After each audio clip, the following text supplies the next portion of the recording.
My point of being here today really is, I can't really lecture you on the energy landscape or what energy choices is best or what's the best source of power.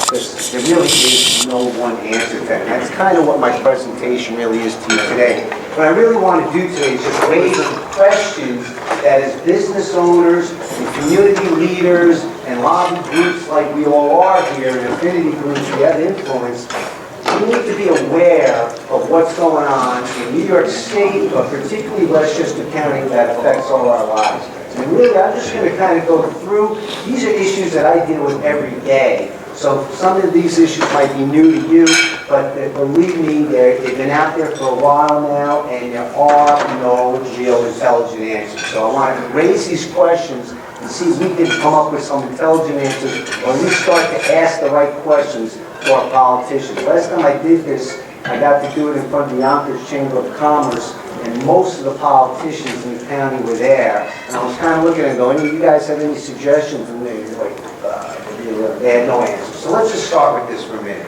Just take a look at the first page here. We didn't have the projector, so we took, just take a minute at the first page. What this first page is showing you is the energy breakdown, consumption of energy in the United States right now. And New York State pretty much represents this pretty accurately. So if you take a look, you got 37% of the energy used in the United States comes from petroleum, okay? 29% comes from natural gas, 14% from coal, 9% nuclear, and 11% renewable. 11% renewable, 9% nuclear. Now our state policy by our governor is to flip this and to have 90% renewable and 10% fossil fuel. And he wants to do this within the next 20 years. So now I'm just asking, how do you expect to eliminate the petroleum, the natural gas, the coal, and the nuclear in the next 20 years and replace it with renewable fuels that we don't even have up and running in a sustainable manner? I'm not saying it's not an effort that needs to be made, but the timeline and the reality is not accurate. We're talking about a county right now where, and this is the truth, we have one oil terminal left in Westchester that we use, and there's one oil terminal left up in Peekskill. There used to be 4 or 5 in Yonkers, there used to be 2 in Mount Vernon, there used to be 1 in Tarrytown. So now there's just 1 on each end of the county to service all the heating oil needs in the county. Last 2 years ago when we had the polar vortex, the creek feeding Portchester froze. And Amtrak, who has a drawbridge that goes over that creek, refused to lift the drawbridge to allow oil boats in because they were afraid if they lifted the drawbridge it would freeze, it wouldn't be able to close it. So no oil was coming into Westchester County, period. No heating oil during the coldest February ever.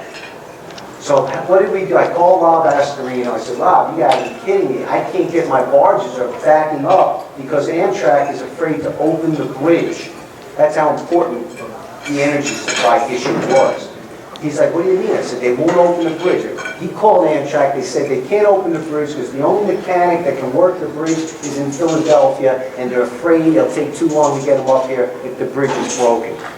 I said, right, so I will put him up in the hotel right near the dam bridge for 3 days, and I'll pay for it. Let him sit here in Mount Vernon and be next to the bridge so we can get oil into the county. And that's ended up being the solution. That's insane that the plan was for me to put a mechanic in the hotel at my expense to get oil to every resident in Westchester County. But that was the plan. That's how it went down. When you talk about natural gas, we all know there's a moratorium on additional gas building in Westchester. Why? Because we have home rule in Westchester, which means we have 48 towns that have 48 zoning boards with 48 different opinions of the way the world should look.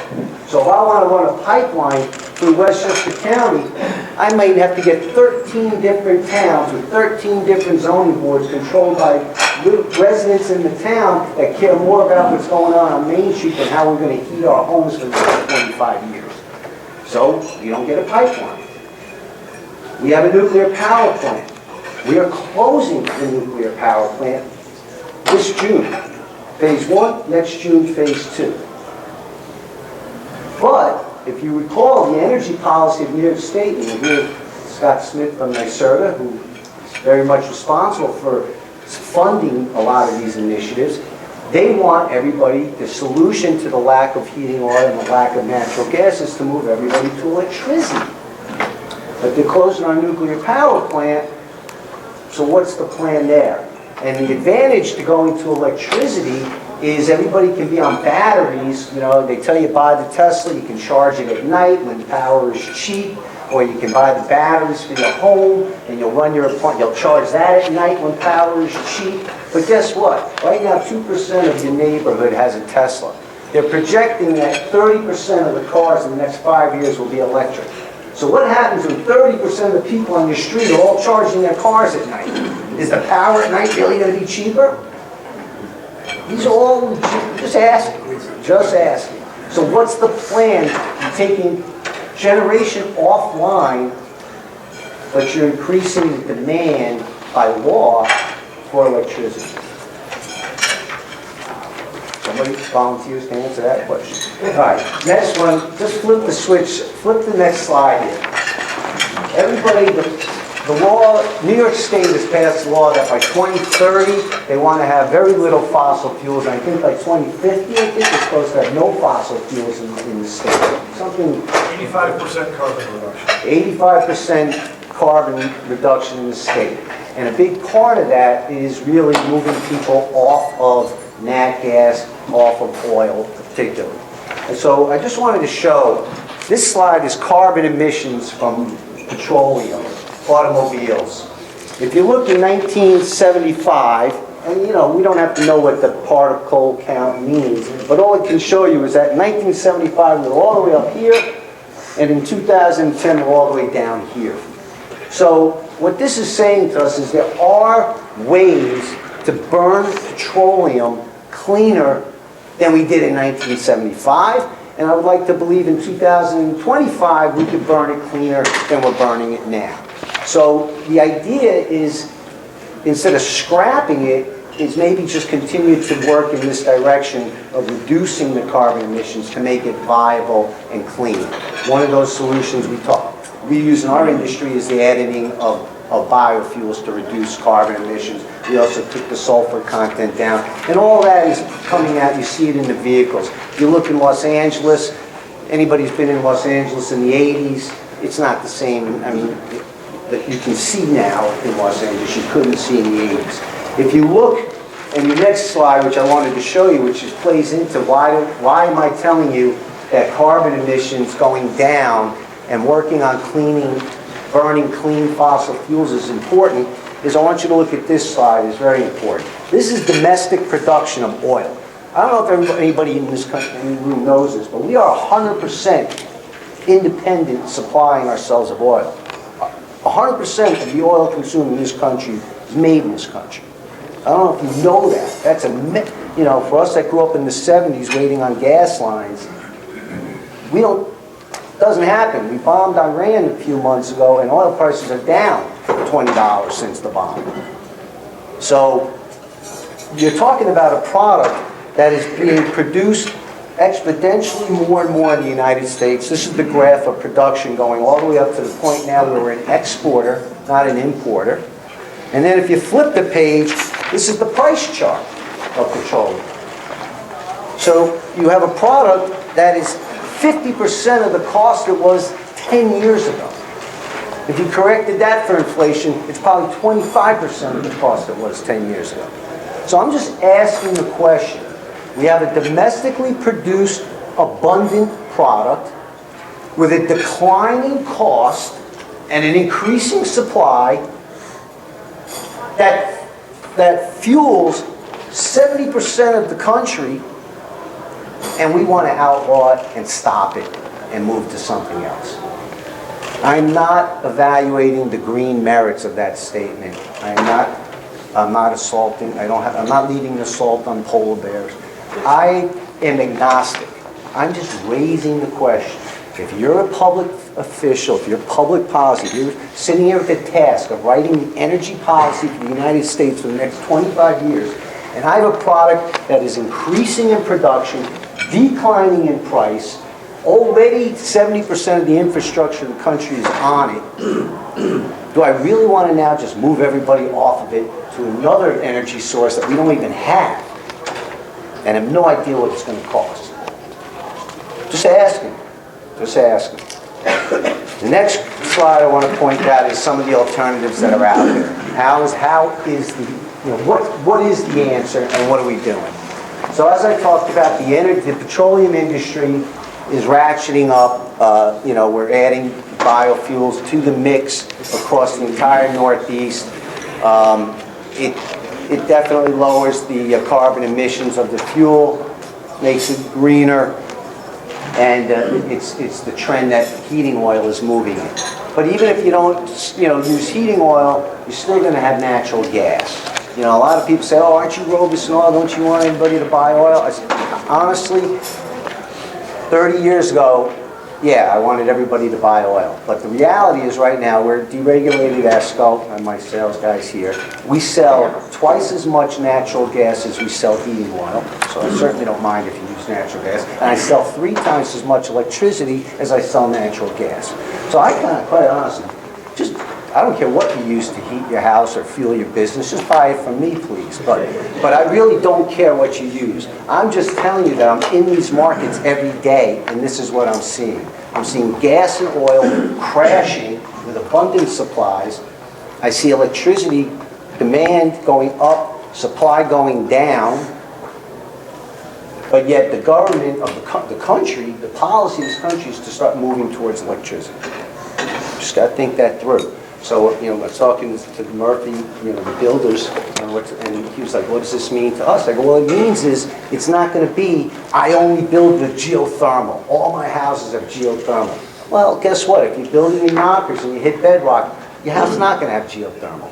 "Well, I build with natural gas. It's cleaner, it's easier, customers like it, no oil tanks." I say, "Oh, that's great. Come up to my house in Bedford Hills. I got a 500-foot driveway. Gas pipe's not going up there. So if that's all you're going to build my house with, you can't get the job." So you have to, as a landowner, builder, developer, manager of a property, you have to evaluate where you are and what's the proper source of energy for you. It might be electric, it might be nat gas, it might be biofuel, it might be geothermal. It's not going to be one thing. And if our politicians and all of us just say, "Hey, I'm going that way," it's not going to happen. So, Chad? Can you explain the biofuel and how it's a little cleaner than... Well, first, heating oil as a whole has been reduced to a 1% sulfur product, 0.3% sulfur product. So heating oil as a whole, the carbon emissions have come down considerably. It's basically the same as what you're using in diesel fuel in your cars now, and hence, the lower carbon emissions that you saw on that chart. So it is a clean burning fuel. What the industry has done is also now added the bioelements, which would be recycled grease, trap grease in the city. That's a big component. Most of it's really coming from palm and soy oils, and it's being blended into the fuel. And the lingo around that is you're either getting a B5, which is a 5% blend, a B10, which is a 10% blend, or a B20, which is a 20% blend. The state offers incentives to use biofuel right now. Again, because they're trying to create the infrastructure for it, so they're subsidizing the market. It's a tax credit right off the top line. Thanks, Ron. So there's a tax credit based on your percentage. So if you have B5, you're going to get a 5-cent per gallon credit off your taxes. If you have a B10, 10 cents. B20, 20 cents. So now you're saying, "Well, shit, I'll go B100. But you can't. You can't. It's not healthy. You got to go. B20 is about as most as we'll push it right now, the equipment and, the servicing. We don't like to go higher than a B20 blend. But you do get the incentive, and I don't know how long, these incentives that we talk about through Con Ed and the state and other avenues for incenting change is what they're trying to do. They're trying to subsidize the market to create an infrastructure that ultimately can support itself. We saw that with LED lighting, for example. The state, the utilities heavily incented LED lighting to get it out there. Because LED lighting is really great. I mean, it's a simple, you take a 100-watt bulb and you replace it with an 18-watt bulb. We don't have to be mathematicians to know you just saved energy. It was easy, it was calculative, it was measurable, and they can incent that. Now, there's so much proliferation of LED that I don't know how long these incentives are actually going to last, because I don't even think you can buy another bulb anymore. So why do I have to incent you to buy the LED bulb? You can't even get the old bulbs. But for a period of years, a lot of landlords, property managers like yourselves would be like, these bulbs aren't, I don't want to change these, I got to spend all this money on changing bulbs, but the investment paid off, and the state and, utilities recognize that. And now they're trying to do that, I'm sorry, go ahead. What's the energy content of that biofuel mixtures that you said? And compare that to the numbers you're feeding on. The BTU output? Yeah. Yeah, so the BTU output goes down a little bit on the biofuel. And that is that you're going to actually pay probably more. That probably will help with the incentive, with the rebate. You say But it's not, it's really, you're talking about maybe 3, 4, 5%. It's not radical. But it's still more BTU output than nat gas. But again, these are things that you're not shopping by BTU output. You're shopping by what's available. If you're in an area where they're going to hook up a gas pipe, you're going to get gas. If you're in an area with no gas pipe, you're either going to get biofuel or propane or electric. And if you're in an area with a high congestion electric market, you don't want to be on electric, during the afternoon on peak demand. In fact, there's programs out there that are in place by the utilities where they incent you to shut your electricity off during peak hours and switch to those batteries or a diesel generator or a gas generator. So even as much as electricity is the alternative and what people would rather see you on, they're still asking you to have a backup for peak output, which is a hot summer afternoon at 4 o'clock in the afternoon when every office building is cranking their air conditioner. The utility will ask you to turn off some of that and use a generator, and they'll pay you to be on a demand response program. So again, even their own system is designed for you to have multiple alternatives. You're either going to have gas interruptible systems, because the gas pipeline can only handle so much demand. They're going to want you to have a backup system of either, in Westchester it's very prevalent to have an oil backup system, where you're burning gas all year, but on the peak cold days you'll throw on the oil, because the utility won't meet the demand for the gas. They actually send you an alert. I don't know if any of you have gas interruptible buildings. Jeff, you might have a few gas interruptibles where the utility tells you to shut off and go to oil for the day. So that's, so the guy that pulled out his oil tank and now doesn't have that ability, the system's not really geared up to handle all that. There still needs to be a certain amount of clients in the system that they can call and say, switch to oil today. Now, what's the brilliant plan about that? Guess when you got to switch? It's the coldest day of the year. And guess who else needs oil that day? All the oil customers. So now all of a sudden the utility's throwing you into the oil market on the busiest day of the year when the oil market's just trying to keep up with our own customers.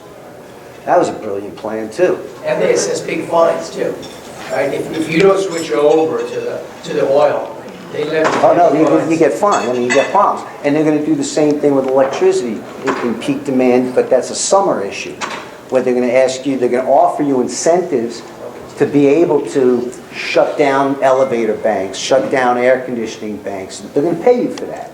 But that's going to be the way we're going to manage the grid. So there's not going to be, if you had a 100% electric building, guess what? You're going to probably have a diesel-powered generator in the back to fire up during these peak demands. So all of a sudden diesel's back in play, or biofuel's back in play. So the guy that thought he was 100% electric, now he's got a generator in the back burning diesel. So it's not one thing. That's the major issue. There are things that people are doing different.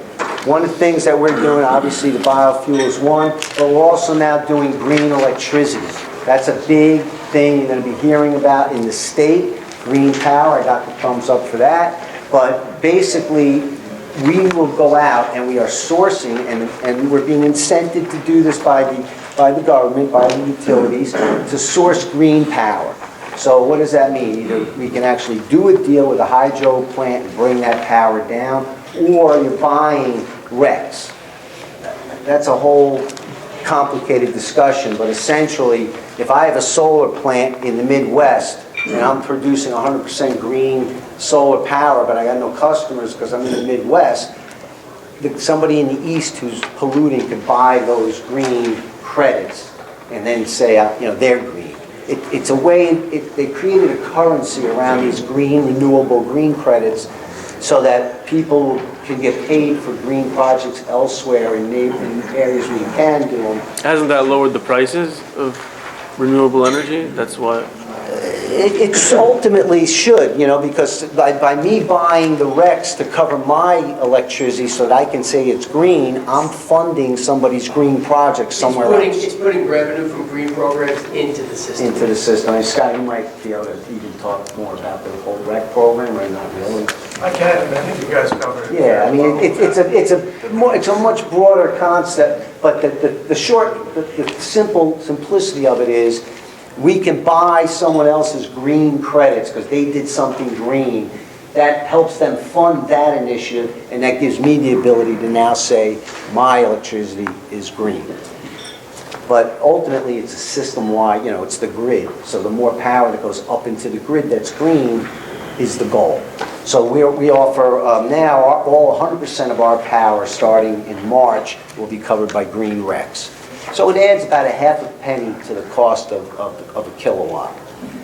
So instead of being 6.5 cents, it might be 7 cents. Some people might say, forget it. I'm not doing it. I'm staying, I can't, half a cent's too much. Other people might say, hey, half a cent to do something good makes sense. But that's where the market has to determine, the free market will determine how much of demand there is for green, and how much that adds to the cost. Right now, it's only a half a cent. If it gets more competitive, like if New York State mandates that you have to cover your electric with it, so every electric supplier in New York is now bidding for those RECs, the cost of the RECs might go up, and ultimately, the cost of the green electricity will go up. But that's a function of the free market. And as more green generation comes on, it'll produce more RECs to be bought. Smarter people than me have played with that and figured it out. It's above my ability. But anyway, I want to just quickly show you the slide over here, which is a map of the gas moratorium, just so you know, and just some details about the moratorium. Did the court order change the vendors or suppliers to get around this moratorium? No, this is infrastructure. This is not about physical gas supply. That's like what ESCOs do. I buy gas in the open market from a supplier, and I bring it to the Con Ed delivery point, and it goes into the Con Ed system. Con Ed runs the pipes in the system. The actual molecule of gas could be supplied by me, could be supplied by anybody. So the moratorium is on the pipes. So there's nothing to do with where the gas comes from or who's supplying it. It's the pipes that just aren't being expanded.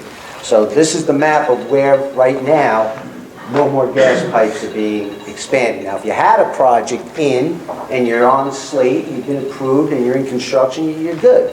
If you had gas in your building and you're upgrading to a new boiler or maybe more gas, you're probably good too. This is if you're switching from oil to gas or you're building something new, you're not going to be able to get gas. So a lot of people are using electric heat in these scenarios. You're building an apartment building, a new condo, co-op, you're going to put like in the hotel rooms. And you're going to get a unit in your hotel room. It's a short-term solution. Ultimately, maybe you'll be able to get nat gas again, heat the whole building.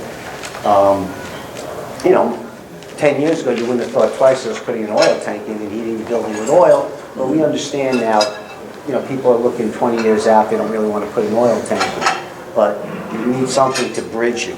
So I gave you some detail about the affected area and what is covered in the moratorium and not. You could just read that on your own right after that.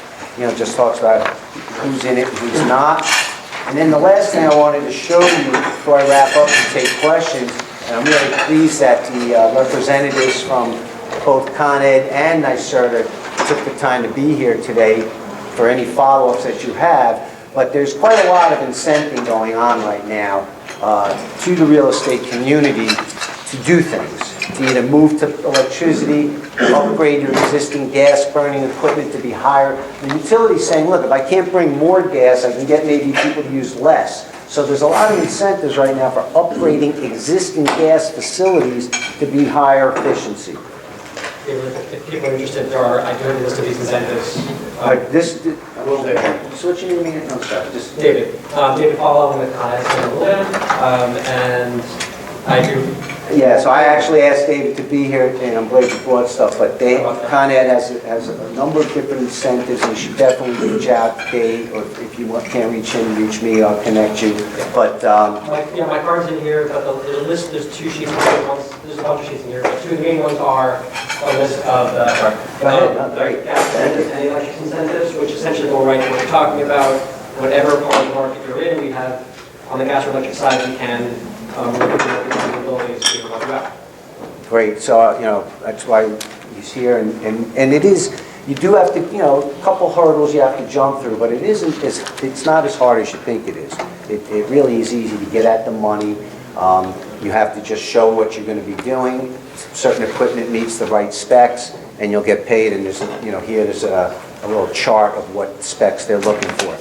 I also then have to flip the switch to the next is more Con Ed examples. I mean, little things like steam traps. How many people have radiators in their buildings or their apartments? They want you to go through and check the steam traps and replace them if they're not working properly, and you can get incentives for that. I mean, there's incentives all the way down, I was reading the manual, all the way down to tune-ups of your boiler can get reimbursements. So I gotta say, they're trying to reduce consumption to compensate for the lack of supply, so it's an opportunity to upgrade. And I'll say, for anyone who has any low, moderate income portfolio in the room, they're actually even higher incentives in the market rate. Market rate has great incentives. LMI, low, moderate income, has even higher incentives. Yeah, seniors and low income always is right. So if you have buildings that cater into those mixes, definitely want to talk to them. The other part I gave you is a list of all the different organizations that are offering incentives. We have Scott here from NYSERDA. You should definitely grab him afterwards because they have a plethora of programs that come and go and meet special needs. But basically, you have NYSERDA, and I just gave you an example of their heat. That's the electric heat pump incentives right now. So if you're willing to put heat pumps into your home, business, apartment building, there's incentives by tonnage. You can see up to a 5-ton system, which would be like a full, a single family house. You're getting $4,500 back, and that's just from NYSERDA. There's probably some more money coming from Con Ed, and then there's probably a federal tax credit as well. Yeah, so maybe I'll just say something about that, and I don't know if you want to add to this. Scott Smith from NYSERDA, he runs the whole show. That's not exactly true. I'm on the building team at NYSERDA, but one piece of recent news, a couple weeks ago, the Public Services Commission issued an order authorizing $2 billion worth of spending by the New York State utilities. About $450 million of that is for heat pumps. So what's going to happen, so these programs that David has listed on the slide right here are all the ones that have our name next to them. We're going to transition to the utilities, to Con Edison, in this area of the state on or about April 1st. The incentives should be about the same, or actually down here, I think they're likely to be quite a bit higher than they are right now. But over the next 5 years, the headline is, New York State's utilities are going to be spending $450 million on high-efficiency heat pumps. We're also going to spend a couple of $100 million, but not on incentives, on supporting, developing the markets. Taking HVAC contractors that don't do heat pumps right now and training them, training new workers on how to install heat pumps, trying to bring down the cost through aggregation and other things. So a total combined roughly $600+ million investment by New York State.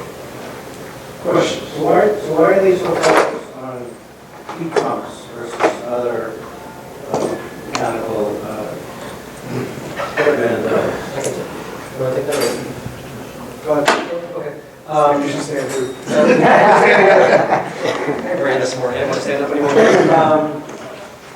I'm sure there's 2 components, but one of the components I can think of essentially, you're talking about a heat pump, you're talking about for an under 65,000 EQ unit, anywhere, like Mitsubishi right now is doing 28 to a 30 ER, whereas a standard P-TAC is getting from 11.7 to 12 on the good side for hitting the roof. So And then P-TAC would be, you're talking about we have a lot of co-op condo. Okay, so package terminal air So you would- conditioners, those like, You would pull out maybe pull out the big old steam boiler in the basement, get rid of the radiators, you put in these electric P-TACs in everybody's unit and, you have a much more efficient cooling and heating for a much better price, basically. Your ROI, you're busy with your ROI. Yeah. You're seeing like a 15-year ROI versus like 6 or 7 sentences.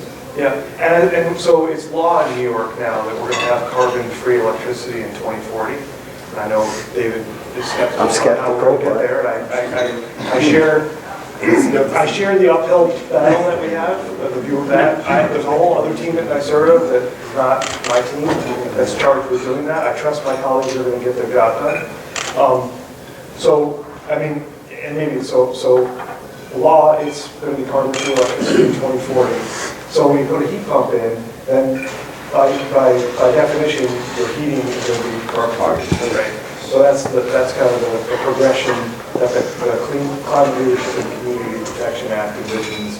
And that's how we're going to get to this 85% carbon reduction that David mentioned. See, so I used to feel really upset. I used to feel I had a target on my back as the oil guy. And then we moved into natural gas. I figured I was safe. Now I got a target on my back of being the natural gas guy. No one's got a target on their back. We're all work together to figure out how to get there. But I'm an electric guy too, so I just go for it. You can maybe talk to this too, like David, maybe for a second. I don't know if you could help me on this, because you're not just New York based. We're Westchester. primarily New York, Westchester, Rockland. Okay. So I mean, New York City, I know specifically is we're one of the last places in the country to go heat pump. We like P-TACs, we like steam, we do every places in the country across the river in Jersey. They have lots of good buildings, RPRS systems, mini splits, etc.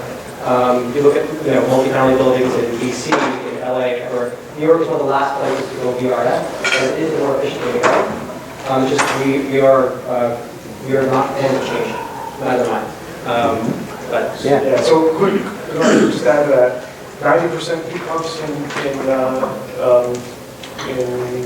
like China and Japan, Asia, I guess that's what that's called, and over 50% already in Europe. So, and in the U.S. it's like, in New York it's about 5%. Well, New York, New York we have older housing stock, obviously. Everything in the 5 boroughs, is pretty much built, or it's getting just torn down and rebuilt. So we got some opportunity. We also had in the city, we had the steam loop where everybody was sharing a common steam loop. So people still coming off of that, and then they replaced that. They had the steam systems, they just put in their own boilers.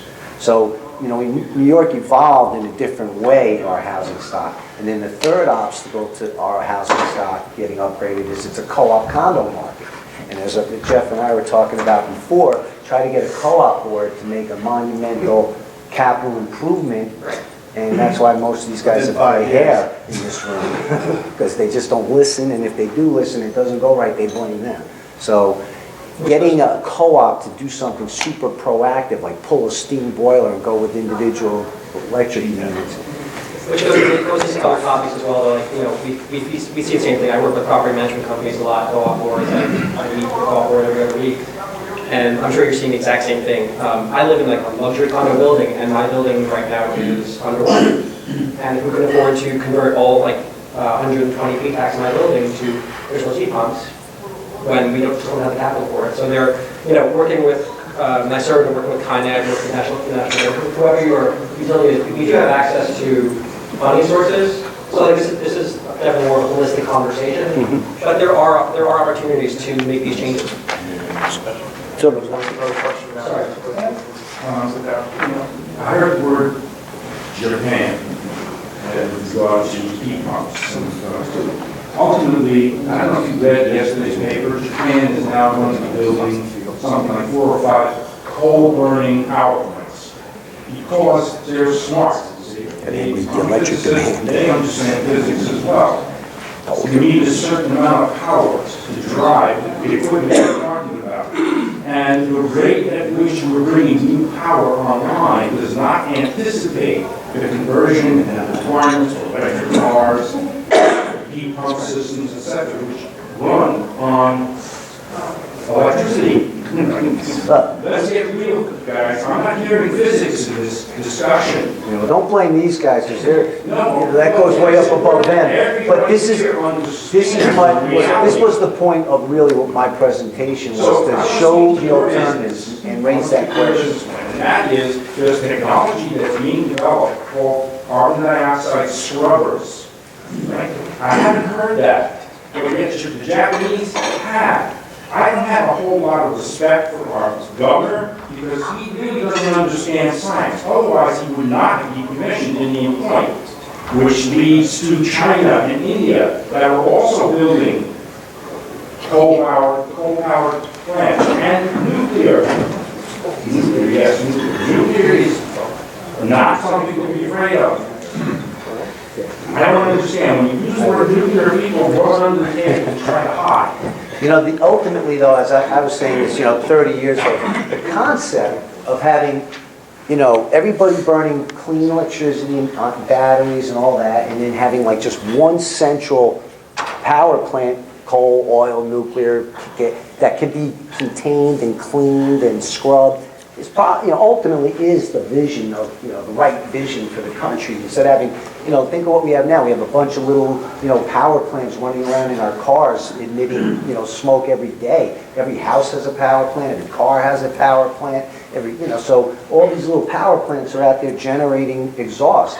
Certainly it makes sense to just have one giant one that you can control the exhaust and the emissions and just have everybody running on electricity. I love the concept, it's just how do we get there?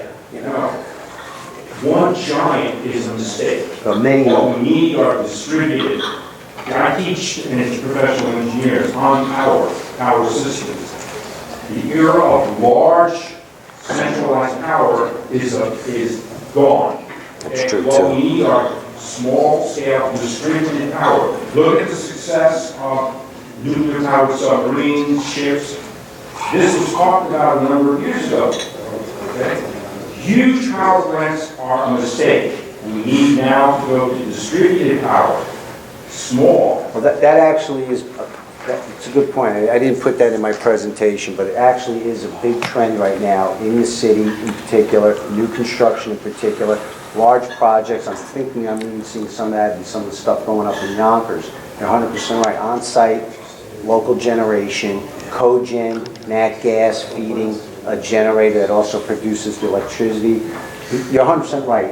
Again, the takeaway is there's no one solution. It's a multi-pronged solution. It's going to be direct generation, it's going to be large generation, it's going to be electric heat pumps, it's going to be biofuels in those areas. It's going to be everything.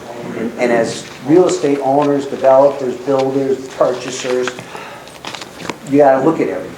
And you got to make sure your deals are right on electric, your deals are right on oil, your deals are right on gas, because you're going to have them all. And you're not going to get rid of them very quickly. Any other, these gentlemen are resources. Yeah, I'm kind of on solar, so we work with Westchester, obviously. We just got excited in the email the other day that the Westchester battery incentive is coming back, and you should hear about it soon. We blew through a lot of millions of dollars very, very quickly. I was at a content presentation when I got on this stage and announced that the first tranche of battery incentive was gone. And everybody applauded. I said, my client just lost $180,000. Slow down the applause. But the good news is we're hearing that it's coming back. So I don't know if you're prepared to talk about the battery incentive that's coming. That's exciting for solar, but that feels to me. But there's also a lot of talk at condo, property owners and managers in the room. And I was reminded doing an analysis for Charlie at the table here that, and I believe this is still the case, I'm waiting for an answer from my survey, but there has been a bizarre $5,000 New York State tax credit limitation specifically carved out to make sure co-op and condo owners don't get too much money. And I'm hoping that is ending. I don't know if you're aware of that. No, I'm sorry, in terms of the tax credit that you're referring to, I'm not aware of that. Maybe I should learn more. That's why. But yeah, so I think about a year ago, we released the storage roadmap for New York State, and that has helped bring back, or it set the stage for the next round of the storage funding. And it's good to hear that you're happy about that, and you've got a pipeline of projects that will come. Just to conclude, because, you know, I've been to symposiums with these guys that go all day, and it's fascinating stuff, and it's a very evolving, and these things change quickly, and like you were talking about, the incentives get released, they get grabbed up, and then you gotta wait for the next round, and you might have a project that you thought you were gonna do this year, but now all of a sudden the incentive's not there, you gotta do it next year. So what I would suggest for the people that are really serious about either developing or rehabbing or building is you really should plug into this. I mean, I never asked the government for a dime ever until about 10 years ago when I learned about all of this. Then I started applying for Con Ed stuff, NYSERDA stuff, I get on-the-job training now for cross-training guys. My oil guys, if I train them to do heat pumps, I get on-the-job money from NYSERDA to do that. You know, I never went to the government or NYSERDA, it was just the paperwork alone, I'd be like, it's not working, I'll pay the guy. But it's real, you know, this is real now. That's I guess my message is that these programs are real, the money's real, it's not gonna go away, it's a good thing, and the real estate people that are savvy and enough to plug into this, spend the time to learn it, either, ask us or directly, or get a guy in your organization who wants to try to stay on top of these things. But it's something that you got to put on your radar now. These incentives, it's real money, and it's worth a couple applications to get at. Jeff? One of the problems we face property managers is we get these incentives going, they start to take a while, and problems we have. Whereas timely, take construction before, by the time you get them to agree, the incentive's over. And then once you get all this done, you have somehow navigate through Con Ed. And we have unbelievably difficult times working with Con Ed. Anywhere from the gas installations or other type of installations, it's just a nightmare. I think I'm going to be pushing for our organization is to try to get us more help to deal with the record Kind of. We need a straight pipeline to that because they're just so fragmented. There's so many different departments. They're just shuffling around different departments and you never get anything done. So it's extremely. So I'm just saying. So my opinion that we can get a better relationship, better responsiveness to Con Ed and timely answers. It's a big disincentive for us. Tell me again. Also David. So I was brought on about a year ago to work with portfolio. So that's been mainly my focus. I'm working with portfolio management and also with manufacturing. So I'm working from like both ends of people doing installations and the materials that go in during installation. And also work very closely with LED. So as soon as you said my ears were like, oh, yeah, I can hear that. To your point, yeah, I mean, I'd be the last person to go, no, we're great, we're amazing, please do that. We love us. Any large organization is going to be massive and massive. What I've done and what my team has done largely has been kind of the silo work, especially with portfolio. So I'm not sure what your experience has been like, and I'd really actually love to hear what issues you have because I actually have been directly working on streamlining the process. But some of the things I've done have been taking portfolio, like one of the portfolios I was just talking about this morning when I was talking with Chad. I'm working with a portfolio manager that's 380 buildings in their pipeline. We have taken their pipeline, we assigned them to 2 or 3 different contractors, keep everything in the same lane. So the points of contact are all the same. So you're not bouncing around from department to department. Because that is a massive waste of time and capital. But I do understand. And I'm not going to be a Con Ed apologist.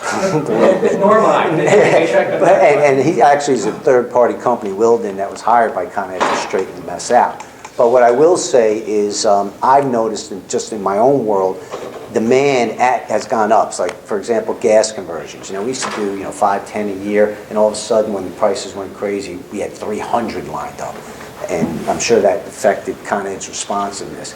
And then, with all these grants and incentives, like I said, 5 years ago, nobody cared, nobody even called. Now, all of a sudden, you're thinking of putting a dedicated employee on it, so now they're getting 4, 5, 6, 7 times more calls than they got 5 years ago. So it's a good thing that the programs are getting popular and people are starting to understand them, but then now they got to be able to catch up to actually deploy what they've set up. So, that's part of the game. That's where guys like me and Chad and Anthony and Ron come in is, we try to bridge that gap for you guys, but they're doing that themselves. And also, One of the problems, we've not heard this, is infrastructure issues. The development comes along and says, okay, I want to put this together, we get it all set up. And we go through kind of, eventually find out, okay, that's great, but we can't get the gas from the street. And now you go in the pipeline to the street, and tell us how long that'll take you. I mean, I got all around and telling us 2 years, and it's still not done. So the frustration level is very high. Yeah. Because you got, and I understand the challenges, but So, like these things out that, again, try to get these programs and they can sign up and get everything done, but you can't get it implemented. I guess the implementation is what I'm talking about. yeah, no, I legitimately hear that probably every day. Well, there were little things, like I'll tell you, little logical things. So when we first started doing a lot of gas conversions, and Anthony spearheaded that for us, you didn't know, you'd have to call and can I do it, can I not do it, and it would take time. Then all of a sudden they got smart and they put out a map of the zones with a timeline of which zone would be getting what when. And that just was a reaction to people constantly calling saying, when can I get it? So, they're reacting to these demand issues, but it's like... It's not true, because they told us, in one case, for Yeah. example, this is when they said it was going to happen, and then now it's 2 years later, and still hasn't happened. Yeah. And you can't get an answer, why not, when it's going to happen. Right. You got a building, we did their, working on the gas, and put this whole thing in, but they can't get gas. And they promised a timeline. I actually had a 4-year wait. Yeah, I think about the 3 and 1. Yeah, so look, that's why, Property manager, it's hard for us because, you're trying to get us to get developing, to go along with this, and then all of a sudden when it doesn't happen, guess what they're playing? you. So, And by the way, they've already done the infrastructure at the building, so in most cases, so they've spent all this money and waited 4 years to get it turned over. And by the way, during the 4 years, things changed, and now what we told you to do 2 years ago, we got to change to this thing, and, there's more checks coming out. So, that's the extreme example, I guess, and it's in a more, this particular location is up in Barca, or it's, not Yonkers or what have you, but, you see a lot of frustration from the managers on that point, because as Jeff said, we're the ones who promote it to the boards, and then when it doesn't go quite as smoothly as we like, and it ends up costing more money, we're the ones who get blamed on it. So. right. Yeah. That's the truth. Why don't we let some Westchester that has a gas moratorium? There was one in Long Island, Governor Cuomo ended it, and he promised that he would also talk to Con Ed, that was before Christmas, and he said he would settle also with Con Ed and help end the gas moratorium. So I guess the two questions are, have you heard anything from the governor's office about ending this moratorium, and why is it only southern Westchester in the entire area? It's temporary, isn't it? Well, the answer, first of all, the northern Westchester, if you look at the map, the northern Westchester that's not affected doesn't even have gas already. So that's why they don't have a moratorium. They're not, but it's really, this had to do with, Westchester voted down 2 pipelines in the last 10 years. Our towns rejected 2 pipeline proposals. So kind of it's like, okay, you asked for it. And is it politics? Is it not politics? The governor, I don't think he even can mandate that these 5 or 6 towns allow the pipeline. I don't even know if there is a workable solution to that. New York, we've always had a home law. How many people drive across 202 up in Peekskill every day? no sidewalks, bumper-to-bumper traffic. Wouldn't it be great, there's only 2 east-west crossings in Westchester. There's the Cross Westchester and there's 287. Once you get past 287, there's no east-west crossings in Westchester. I have a fleet of trucks, I know that. You would think somebody would have taken Route 202 or Route 35 and wind it and made it another east-west thoroughfare for Northern County. But you got to go through 7 towns to do that. There's no more east-west thoroughfare. The days of like condemning a strip of land and building 287, not happening. So I don't have an answer for it. But the reality is 2 pipelines have been voted down in Westchester in the last 10 years. I don't know what the answer is. During your presentation, we talked about combination oil, gas, and digital gas. This is new. Are you saying that there are now burners that will burn gas and oil? Absolutely. Yeah, I was going to say, in David's case where he's waiting now for years for his gas, I would say, we would be running that off of oil, and the day that pipe comes in, turn it on. Yeah, I have that resident. When I sell a new boiler even to a private residence right now, the boiler I sell can switch to gas when the pipe. I don't think you can really get just one or the other. No, they're all dual fuel now. But that's the point. They should be, and you should bounce back and forth and play the economics. Why not? Co-generators, I mentioned that, I had seen it. The building fleet was ordered with a co-generator. Yep. And it not only produces electricity, but it produces heat. Yeah. And they use the heat inside the building, especially for hot water. Now I'm thinking to myself, if all new construction is going to go in that direction, and if they can look at co-generate for private homes, where they can generate their own electricity and their own heat, then who needs Con Edison? Well, you wouldn't, but you're going to need nat gas or oil to fire up that generator. Okay. That's about it. You're going to need a heat source. That's what it is. I mean, you're burning it's a diesel generator that makes heat. That's all it is. That's exactly And what it actually, is. the building that's going on in Fleetwood is a passive building. They have their own generator. They're going to use the heat, and the way it's structured, it's a solid concrete building with no air filtration going in. They're going to have solar panels, geothermal, and they say they're going to reduce the efficiency will be something like 75% savings. Yeah, I'm sure it will be. Yeah. If you could build from scratch today, there's tremendous things to do. I mean, there's a lot to do. Mix solar. If I was going to build a building today, I'd have solar panels, geothermal, heat pump. I'd have it all. They're also going to I'd have it all. too, yes. Have it all because the solar gentleman can speak to that, but I mean, you can't fire up a whole house with the roof space that you have unless you think, unless you have a huge roof. It would only be a component, I'm assuming, of the total electric.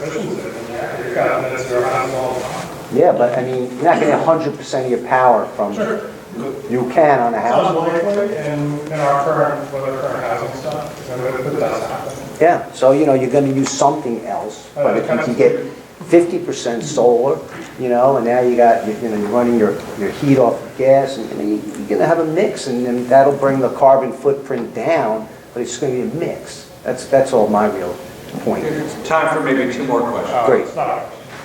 I was just going to follow up, one of our largest cost circumstances, half a megawatt, took care of 25% of the entire needs for like 200, 300 apartments.